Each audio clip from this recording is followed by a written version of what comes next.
সুপ্রিয় শিক্ষার্থীবৃন্দ, আসসালামু আলাইকুম। আশা করি তোমরা সবাই ভালোই আছো। আজকের এই ভিডিওতে আমরা আলোচনা করব নবম অধ্যায়ের শতকরা নিয়ে। দেখো, শতকরা শতকরা বলতে আমরা কি বুঝি? শতকরা অর্থ হলো একশতে, আর শতকরা হলো কি একটি ভগ্নাংশ যার হর হলো 100। যেমন একটা উদাহরণ দিলে 10%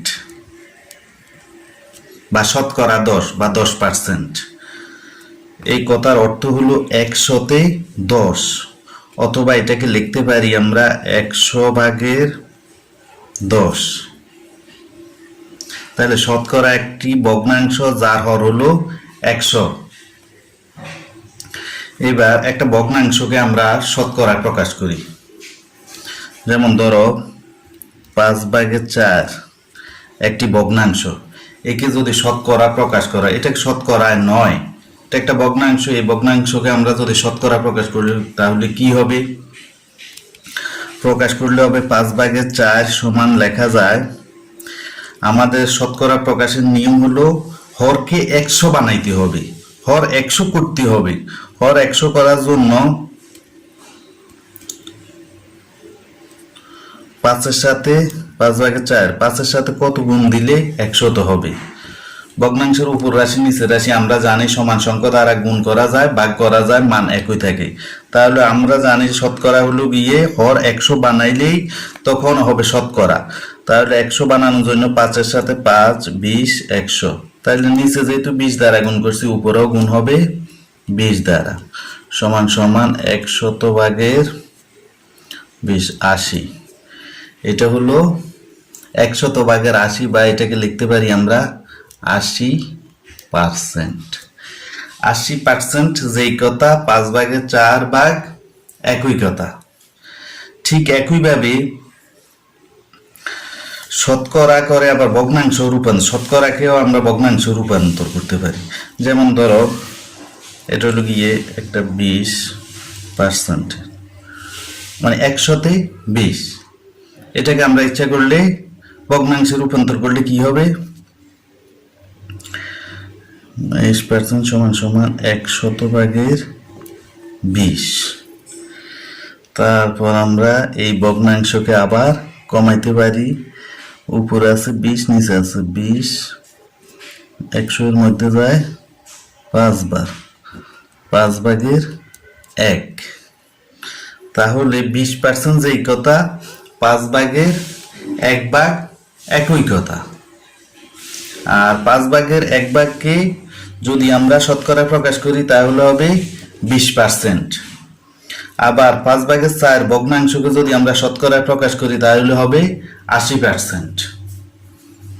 তাহলে এর দ্বারা আমরা বুঝলাম যে আমরা শতকরাকে এরকম ভগ্নাংশে প্রকাশ করতে পারি, অথবা যে কোনো ধরনের একটা ভগ্নাংশকে বা যে কোনো ধরনের একটা সংখ্যাকে আমরা শতকরায় প্রকাশ করতে পারি। এবার আসো আমরা একটু ঐকিক নিয়ম নিয়ে কথা বলি। ঐকিক নিয়ম কাকে বলে? এই অধ্যায় করতে গেলে আমাদের ঐকিক নিয়মে কিছু অঙ্ক করতে হবে। তো ঐকিক নিয়ম হলো এককের মান নির্ণয় করা, এককের মান বের করাকে ঐকিক নিয়ম বলে। ঐকিক, অথবা তুমি বলতে পারো যে প্রক্রিয়া এককের মান বের করে সমস্যার সমাধান করা হয়। ঐকিক নিয়ম মানে হলো একটার দাম আগে বের করে তারপর যতগুলো দাম বের করার দরকার আমরা ওই দামগুলো বের করতে পারবো। একটা উদাহরণ দিলে জিনিসটা আরো ক্লিয়ার হবে। তোমরা একটা অঙ্ক দেখো। বাগপাড়া গ্রামের লোক সংখ্যা 1260 জন। 40% লোক শিক্ষিত হলে শিক্ষিত লোকের সংখ্যা নির্ণয় করো। শিক্ষিত লোকের সংখ্যা বের করতে হবে কিভাবে? বলো যে 100তে 40 জন শিক্ষিত, 40% দ্বারা শতকরা 40 জন, শতকরা 40 জন শিক্ষিত হলে অথবা 40% লোক শিক্ষিত হলে শিক্ষিত লোকের সংখ্যা কত? 100তে শিক্ষিত হলো 40 জন, তাহলে 1280 জনে শিক্ষিত কতজন? এটা আমরা কি নিয়মে, কোন নিয়মে করব? অবশ্যই ঐকিক নিয়মে। কেন? আগে আমরা একজনে কতজন শিক্ষিত এটা বাইর করব। 100 জনে শিক্ষিত হলো 40 জন, একজনে শিক্ষিত কতজন, তারপরে আমরা লিখবো 1280 জনে শিক্ষিত কতজন। তো দেখো অঙ্কটা করলে হয় গ্রামে 40% লোক শিক্ষিত।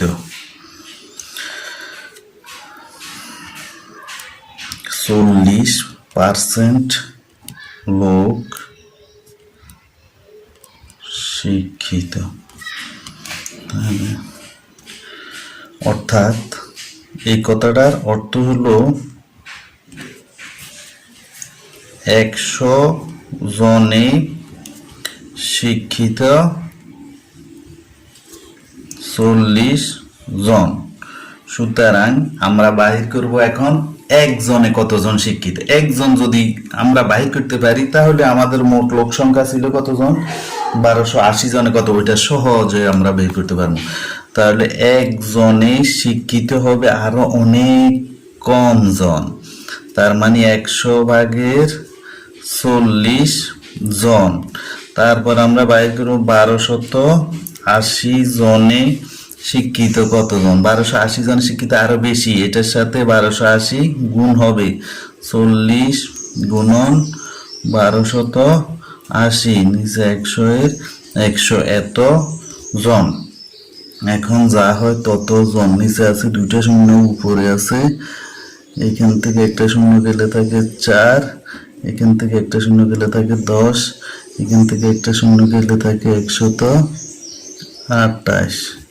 তাহলে 128 গুণন 4, তাহলে 32 2 3 3 12 36, 36 আর 4 বার 48, 48 আর 3 হলো 51, 512 জন, 512 জন। তাইলে ঐকিক নিয়ম বলতে আমরা বুঝলাম যে এককের মান বের করে সমস্যার সমাধান করাকে ঐকিক নিয়ম বলে। তারপরে আমরা আলোচনা করবো এরকম লাভ ক্ষতি নিয়ে।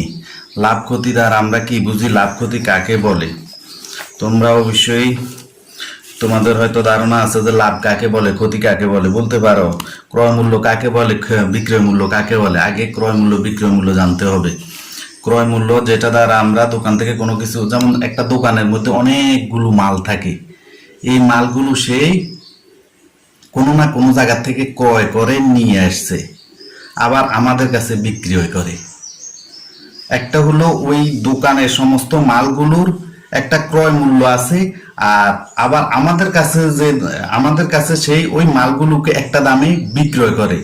তো আমাদের কাছে যে দামে বিক্রি করে, ক্রয় মূল্যটা যদি ক্রয় মূল্য সে বিক্রয় মূল্যটা বেশি হয় তখন তার লাভ হয়। যদি যে দামে সে ক্রয় করে নিয়ে আসছে এর সে কম দামে বিক্রি করে তাহলে তার ক্ষতি হবে। তাহলে ক্রয় মূল্য হলো যে দামে ক্রয় করে নিয়ে আসে তাকে আমরা ক্রয় মূল্য বলি, আর বিক্রয় মূল্য যে দামে সে বিক্রি করে তাকে বিক্রয় মূল্য বলি। তাহলে লাভ আর ক্ষতি কিভাবে হয়? লাভ ক্ষতি বাইর করার জন্য লাভ ক্ষতির সূত্রটা আমাদের জানা দরকার, মনে রাখতে হবে। লাভ সমান সমান কখন লাভ হবে, কখন ক্ষতি হবে। ক্ষতি বের করার সূত্র কি আর লাভ বের করার সূত্র কি? লাভ সমান সমান স্যার যে দামে বিক্রয় করে বিক্রয় মূল্য থেকে ক্রয় মূল্য, যে দামে সে ক্রয় করে ক্রয় মূল্যকে বাদ দিয়ে দিলে যেটা থাকে সেটাই হলো লাভ। তাহলে লাভ সূত্র হলো বিক্রয় মূল্য বিয়োগ ক্রয় মূল্য। আর ক্ষতির সূত্র হলো, যদি ক্ষতি হয়ে যায় স্যার যে দামে ক্রয় করছে সেই, তার মানে ক্রয় মূল্যটা বেশি বিক্রয় করছে কম দামে, এই কারণে ক্ষতি হয়েছে। ক্রয় মূল্য বিয়োগ বিক্রয় মূল্য। তো এই সূত্রটা মনে রাখতে হবে লাভ বের করার জন্য এবং ক্ষতি বের করার জন্য। আমাদের বুঝতে হবে প্রশ্ন পড়ার পরে লাভ হলো কিনা ক্ষতি হলো। লাভ হলে আমরা লাভ বের করবো, আর ক্ষতি যদি হয় ক্ষতি বের করবো। তবে একটা গুরুত্বপূর্ণ বিষয় হলো গিয়ে লাভ ক্ষতির হিসাব করা হয়, কত লাভ হলো অথবা কত ক্ষতি হলো এটা হিসাব করা হয় সব সময় ক্রয় মূল্যের উপর। লাভ ক্ষতি কিসের উপর হিসাব করা হয়? ক্রয় মূল্যের উপর। একটা অঙ্ক করলে আমাদের নিকট বিষয়টা আরো ক্লিয়ার হবে আশা করি ইনশাআল্লাহ। তোমরা দেখো, একটি কলম 50 টাকা ক্রয় করে 60 টাকা বিক্রি করলে শতকরা কত লাভ বা ক্ষতি হয়? তোমরা একটু চিন্তা করে বলো, এটা লাভ হবে না ক্ষতি হবে?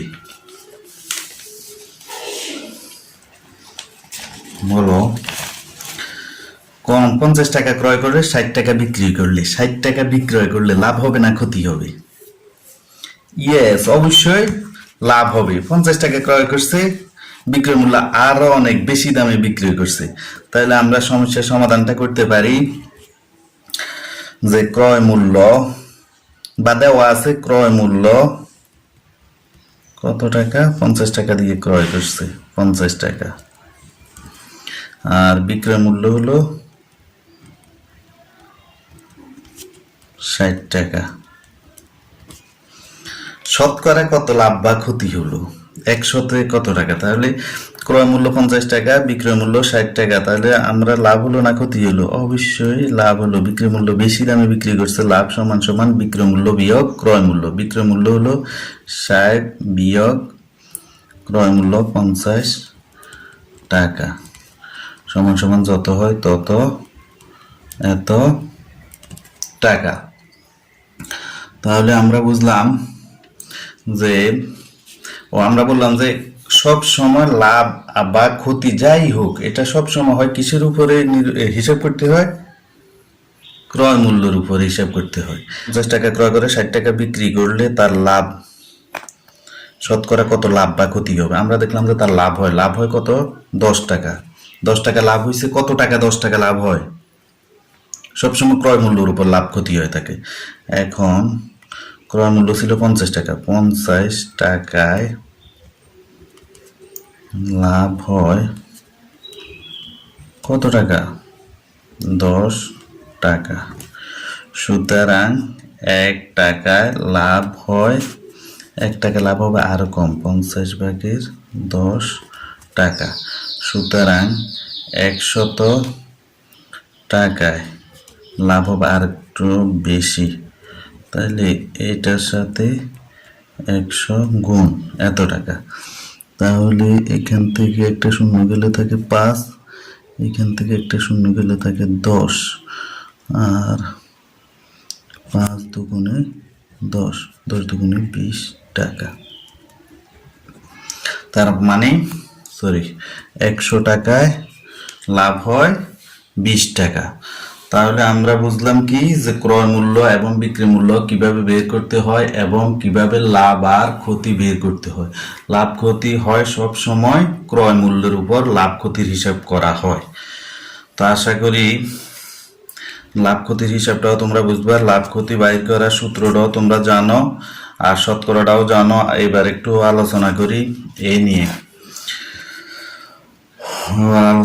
একটু আমরা আসল মুনাফা সুদের হার, আসল মুনাফা সুদের হার এগুলো তোমাদের জানা আছে। আসল কাকে বলে, মুনাফা কাকে বলে, সুদের হার কাকে বলে, এগুলো আমাদের এই অধ্যায়ে দরকার হবে। এই কথাগুলো আসল হলেও ব্যাংকের মধ্যে আমরা যেই টাকাটা জমা রাখি সেই টাকাটা হলো আসল টাকা, এটার নামই হলো আসল। আর মুনাফা কোন টাকাটা? মুনাফা বলা হয় আসল টাকার অতিরিক্ত যেই টাকা ব্যাংক আমাদেরকে দিয়ে থাকে।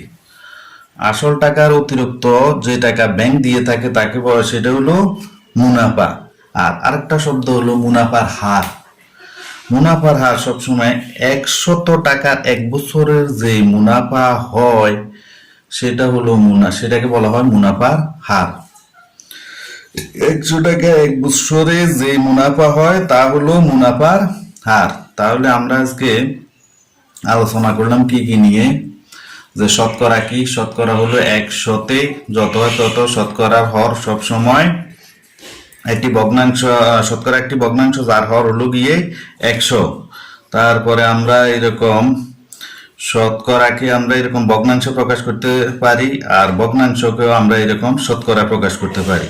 তারপরে আমরা আলোচনা করলাম যে ঐকিক নিয়ম কাকে বলে, এককের মান বের করে সমস্যা সমাধান করার প্রক্রিয়াকে ঐকিক নিয়ম বলে। তারপরে আমরা আলোচনা করছিলাম লাভ ক্ষতি কাকে বলে। যদি লাভ আর ক্ষতি, লাভ হলো বিক্রয় মূল্য বেশি ক্রয় মূল্য কম হলে লাভ হয়, আর যদি বিক্রয় মূল্য কম ক্রয় মূল্য বেশি তখন ক্ষতি হয়। লাভের সূত্র হলো বিক্রয় মূল্য বিয়োগ ক্রয় মূল্য, আর ক্ষতির সূত্র হলো ক্রয় মূল্য বিয়োগ বিক্রয় মূল্য। তারপরে আমরা আলোচনা করলাম আসল, মুনাফা এবং মুনাফার হার। আসল কাকে বলে? আসল হলো ব্যাংকে যে টাকা জমা রাখা হয় তাকে আসল বলে, আর মুনাফা হলো আসল টাকার অতিরিক্ত যে টাকা ব্যাংকে প্রদান করে সেটা হলো মুনাফা। আর মুনাফার হার হলো 100 টাকার এক বছরে যেই মুনাফাটা হয় সেটা হলো মুনাফার হার। তো এই বিষয়গুলো সম্পর্কে আমাদের ধারণা থাকলে ইনশাআল্লাহ পরবর্তীতে আমাদের অঙ্ক করাটা আরো অনেক সহজ হয়ে যাবে। তো ইনশাআল্লাহ পরবর্তী ভিডিওতে আমরা এইরকম সৃজনশীল অঙ্ক করা শুরু করব। সেই ভিডিও দেখার আমন্ত্রণ জানিয়ে আজকে এখানে শেষ করলাম। আল্লাহ হাফেজ।